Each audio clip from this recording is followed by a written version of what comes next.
today we're in East London. We're doing some street fundraising.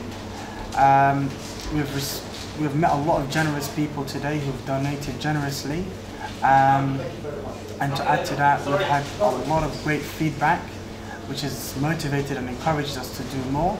And we're not going to stop until we've done our best. And it's been a really successful day today. maanta anagu ku sugan bariga magaalada London aad iyo aad baan ugu faraxsanahay walaalaha ee Soomaaliyeed sida noo soo dhaweeyeen sida gacantooda ugu fureen ajarkan iyo barwaaqadana dadka baahaysan ee Soomaaliya hadda ku sugan ee aan adduunka meel laga maqlin waxyaalahan maanta Soomaaliya ka jira dadkan qaxaya Kenya wada jooga aan hore loo maqlin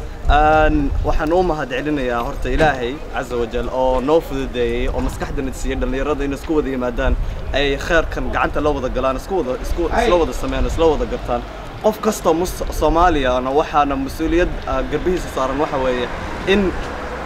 hawsha aan wadno oo kale inay meesha ay ka wadaan. People were really nice, like everybody was like hopeful, even if they couldn't find like a lot of money, they were giving us like few pennies, like so far it's been great, and I'm proud to be part of this. Seriously, I'm glad that I came out today for a good cause.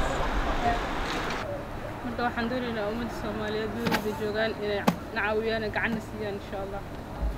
ummadda Soomaaliyeed maanta waxay u baahan yihiin horumarka dalkoodii dadkooda waxa jirta dhibaato waxa jirta abaaro waxa dhimanaya hooyadii waxa dhimanaya caruurtoodii waxa dhimanaya qof walba maanta Soomaaliyeed sababta aan u soo baxnay ee wadada aan u lugeynayno oo qorraxdan iyo dhibkan iyo nolosheena iyo nafteena u galnayna waxay tahay inaan dhibka la wadaagno hooyada Soomaaliyeed iyo caruurteeda ee ku dhimanaya dalkii hooyo Soomaaliyeed abaaraha ay ku jiraan iyo dhibaatada ku jiraan Ilaahay ha ka saaro waan u duceynaynaa umana kala hareyno inta aan noolnahayna wax walba aan awoodno waa siin doonaa insha Allah Ilaahayna nagu guuleeyo.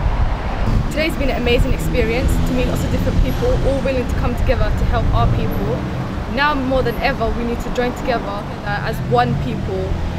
to work together to help the people who are really in dire situation right now. waxaan qof kasta oo Soomaaliya ka bareynaa adduunka meel kasta uu ka joogo inuu sadaqo baxsado oo dadka Soomaaliyeed wax u soo dhigto dad kale oo u maqan ma jiraan oo aan inaga ahayn marka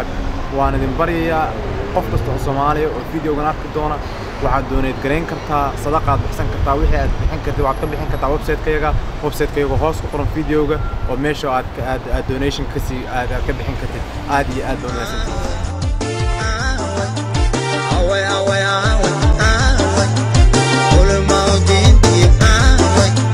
طريقة السحر